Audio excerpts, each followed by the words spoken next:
Dunia pertahanan Indonesia makin aktif membangun aliansi baru. Kali ini, Indonesia menjajaki kerjasama strategis dengan negara Eropa Timur yang jarang disorot, Belarus. Apa saja isi pembicaraan Menhan RI di Minsk? Dan benarkah Indonesia sedang mengincar rudal anti-udara Buk M3 dari Belarus? Yuk kita bahas bareng-bareng. Senin 28 Juli 2025, Menteri Pertahanan RI Jeffrey Jamsodin melakukan kunjungan bilateral ke Minsk, ibu kota Belarus. Dalam kunjungan tersebut, Menhan RI disambut langsung oleh Chief of the General Staff, sekaligus Wakil Menteri Pertahanan Belarus, Mayor Jenderal Pavel Muravenko. Pertemuan ini tidak hanya sekadar diplomasi biasa, tapi membahas peluang kerjasama konkret, mulai dari pengembangan industri pertahanan, hingga dari pertukaran pendidikan militer, pelatihan teknis, sampai ke transfer teknologi sistem senjata. Belarus sendiri bukan pemain baru di dunia militer. Mereka memiliki pengalaman panjang dalam mengembangkan sistem pertahanan udara, kendaraan tempur, hingga radar canggih. Dan justru karena tidak tergabung dalam NATO, Belarus menawarkan teknologi non-barat yang bisa menjadi alternatif bagi Indonesia. Salah satu yang menarik perhatian adalah kemungkinan Indonesia mengakuisisi sistem rudal Buk M3, sistem pertahanan udara mobil jarak menengah yang sangat ditakuti di Eropa Timur.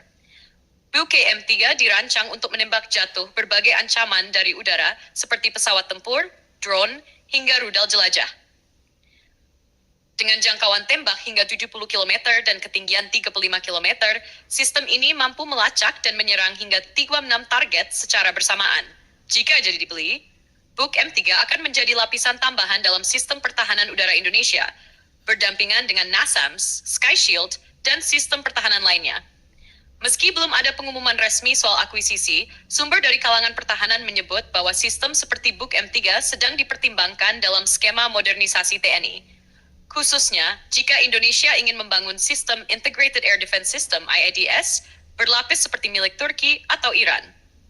Tak hanya soal pembelian, Indonesia juga menyampaikan apresiasi atas sambutan hangat dari Belarus.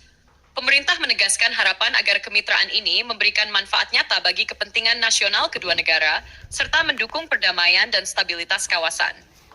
Indonesia juga secara resmi menerima undangan untuk berpartisipasi dalam MILEX 2025, pameran alutsista internasional yang digelar di Belarus. Partisipasi ini dinilai sebagai langkah awal untuk memperkuat kolaborasi industri pertahanan, memperluas akses ke teknologi militer asing, dan membuka peluang transfer teknologi. Langkah ini sejalan dengan visi Presiden Prabowo, mendorong kemandirian pertahanan dan mengurangi ketergantungan impor, sembari tetap menjalin kemitraan global. Kalau kerjasama ini benar-benar diwujudkan, bisa jadi kita akan melihat industri pertahanan Indonesia menggandeng Belarus untuk mengembangkan sistem senjata bersama, bahkan mungkin memproduksi sebagian komponennya di dalam negeri. Sobat Mata Militer Ngapa? Kalau menurut kalian, apakah Indonesia sebaiknya ambil langkah serius beli Buk M3? Atau fokus saja ke sistem dalam negeri? Tulis pendapat kalian di kolom komentar. Dan jangan lupa like, share, dan subscribe biar nggak ketinggalan info seputar alutsista dan dunia militer.